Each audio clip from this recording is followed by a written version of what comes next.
Hey guys, thanks for checking in on the NFN Radio News Podcast, brought to you by notfakenews.biz. I'm Bob Gaddy, editor and publisher of Not Fake News. It's becoming increasingly apparent that Republicans have little or nothing to offer, other than obstructionism and self-preservation. Their determination to block the House-passed voting rights bill that seeks to ensure that every American is able to cast a ballot, even as Republican-controlled states pass restrictive laws, is an example of that focus on self-preservation. They appear to be becoming desperate.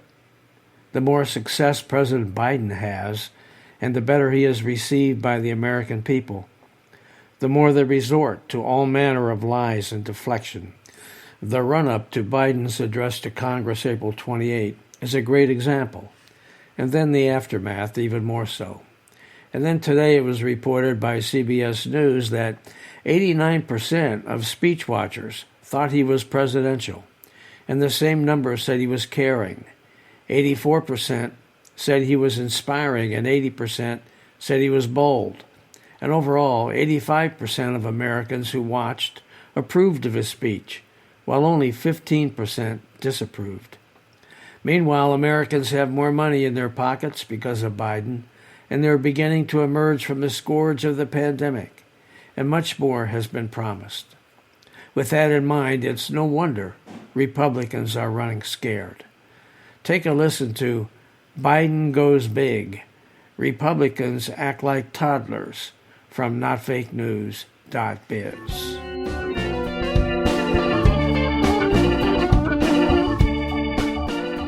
Republicans apparently can't stand the fact that President Biden is boldly dealing with the major problems that face us today, and that the American people appreciate his efforts. While the president, since his inauguration, has gone big with bold and successful initiatives to get the COVID-19 pandemic under control and provide critically needed financial resources to those whose lives have been upended by the virus, Republicans are nitpicking, whining, and doing everything they can to sow division and distrust. Seems like that's all they have. During Biden's joint address to Congress last night, Senator Ted Cruz, the Republican from Texas and one of the slimiest of all GOP slime balls, was caught by the TV cameras nodding off and dozing as the president discussed immigration and the problems at our southern border, a topic about which Cruz has railed. But the senator later tweeted that he dozed because Biden's speech was boring but radical. Well, that makes no sense. If something is radical, how could it be boring? Anyway, Twitter exploded with a video showing Cruz falling asleep. When Biden talked about the need to stop the proliferation of weapons of war that are being used in mass shootings, some Republicans simply shook their heads, while others snickered. His earnest call for the Senate to pass the House-passed For the People Act, the House-approved voting rights bill, drew the same reaction. Those Republican senators chuckled, even as mass shootings continue in our nation, and as two House-passed bills designed to improve background checks to keep guns out of the hands of potential killers are stuck in their chamber. Republicans hold 50 votes and can block virtually any legislation by using the filibuster, which requires 60 votes to break. Meanwhile, the House-passed voting rights legislation languishes in the Senate as well, also because of the filibuster. This, of course, is the case as state after Republican state enacts new laws designed to restrict voting in a variety of ways, all in response to Trump's continued unfounded claims that he lost the election due to voter fraud. Senator Jim Clyburn, the Democrat from South Carolina, whose primary election endorsement of Biden helped him secure the Democratic presidential nomination, says the House-passed bill advanced the biggest set of voting protections since the Voting Rights Act of 1965. Georgia's new restrictive law, and others like it, are the new Jim Crow, Clyburn says. Now as for the Republicans. Following Biden's speech, Senator Tim Scott, the Republican from South Carolina, the only black Republican in the Senate, gave the GOP's response to Biden's address. President Biden promised you a specific kind of leadership, he said. He promised to unite a nation, to lower the temperature, to govern for all Americans, no matter how we voted. But 3 months in, the actions of the president and his party are pulling us further apart. Really? Why? Because Biden wants the wealthy and corporations to help finance infrastructure and education improvements and other initiatives that are designed to benefit everyone, not just the well-to-do? If that's the case, Senator Scott, why is it that the most recent 538 compilation of polls shows that 53.9% of the American people approve of the job Biden is doing, compared to just 38.7% for Donald Trump at the 100-day mark of his presidency? Over Biden's first 100 days, he has demonstrated the competence and stability that was sorely lacking in the Trump administration. While the COVID-19 vaccinations were developed during Trump's presidency, it has been under Biden that more than 200 million shots have been given, double the new president's original promise. Now, said Biden, America is working again, dreaming again, discovering again, and leading the world again.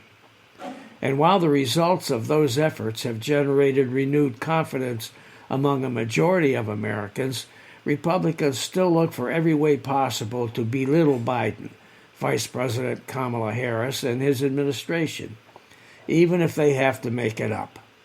House Minority Leader Kevin McCarthy, the Republican from California, previewed the GOP attacks on Fox News on Sunday, accusing Biden of a bait-and-switch, promising to be a leader who values bipartisanship, but who in actuality passed a $2 trillion pandemic relief bill with no Republican support. The bait was he was going to govern as bipartisan, but the switch is he governed as a socialist, McCarthy said. Well, I have to say, Biden didn't have any choice because Republicans refused to go along and do anything. At any rate, Senate Minority Leader Mitch McConnell, the Republican from Kentucky, accused Biden and Democrats of engaging in a brazen misdirection and living in an alternate universe where both the campaign promises they made and the mandate the American people delivered were completely different than what happened here on planet Earth. Behind President Biden's familiar face, it's like the most radical Washington Democrats have been handed the keys and they're trying to speed as far left as they possibly can go before American voters ask for their car back, McConnell said. I guess that's old Mitch's attempt at being funny. So what do Republicans have? Not much, just their tired old tropes, name-calling, and efforts to turn the facts around to suit their own failed arguments. They are also resorting to silliness, and like their master, Trump, bald-faced lies. Conservatives on social media went nuts over a New York Post story this past week that claimed undocumented minors were being welcomed to the United States with copies of a children's book written by Vice President Harris, and that Harris was making money off of it. But then the reporter who wrote the story acknowledged that it was a lie, fabricated, made up, and that she'd been ordered to do so by her bosses at the right-wing publication owned by Rupert Murdoch, who also owns Fox News. The Kamala Harris story, an incorrect story I was ordered to write and which I failed to push back hard enough against, was my breaking point, Laura Italiano tweeted Tuesday afternoon, several hours after her viral article about the books had been deleted from the Post website and replaced with corrected versions. Italiano resigned from her job as a result. Meanwhile, conservative lawmakers and GOP party officials jumped all over the story during the 4 days it remained online and uncorrected. Senator Tom Cotton of Arkansas and Representative Jim Jordan of Ohio both blasted it. And Republican National Committee Chair Ronna McDaniel tweeted, after learning officials are handing out Kamala Harris's book to migrants in facilities at the border, it's worth asking, was Harris paid for these books? Is she profiting from Biden's border crisis? That, of course, was not the only bit of nastiness cooked up by the Republicans over the past week or so. There was the stupidly false claim that to fight climate change, Biden plans to reduce red meat consumption by 90%, limiting everyone to just 4 pounds of red meat a year. It all began with a story in the right-wing Daily Mail in the United Kingdom about a University of Michigan study that had nothing to do with any administration initiative. Then Fox Business host Larry Kudlow warned viewers there would be no burgers on the 4th of July. Texas Governor Greg Abbott, Idaho Governor Brad Little, and former South Carolina Governor Nikki Haley, who I guess wants to be president, they're all Republicans, jumped on the bandwagon. And Representative Marjorie Taylor Greene, the QAnon congresswoman from Georgia, tweeted a picture of Biden with a hamburger to suggest that he was a hypocrite. No burgers for thee, but just for me, she wrote. Finally, Fox News' John Roberts apologized for a network graphic that had suggested Biden intended to cut red meat consumption, admitting that is not the case. That incident and the one about the vice president's children's book simply illustrates the fact that Republicans learned well from Trump about the effectiveness of the lie. As the Washington Post reported, the nation experienced 30,573 false or misleading claims over Trump's 4 years in office, culminating in the baseless claim that the 2020 election was stolen, which ultimately helped provoke the deadly January 6th insurrection at the U.S. Capitol, and which has spawned all of those GOP bills to prevent people from voting.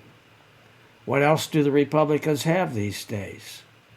Not much. So with that, we'll take a quick break here, but I'll be right back with some closing remarks.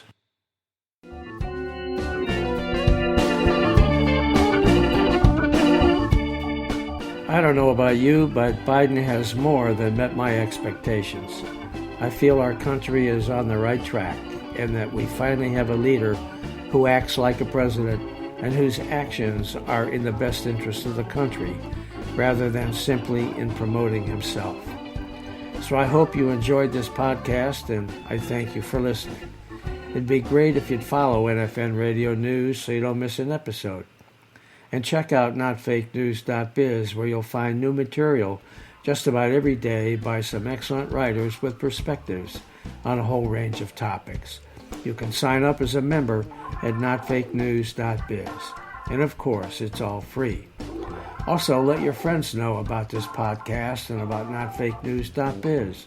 Our goal is to be informative and entertaining as we comment on the latest developments in the news with just a little lean to the left. So thanks for listening. This is Bob Gaddy signing off for NFN Radio News and notfakenews.biz.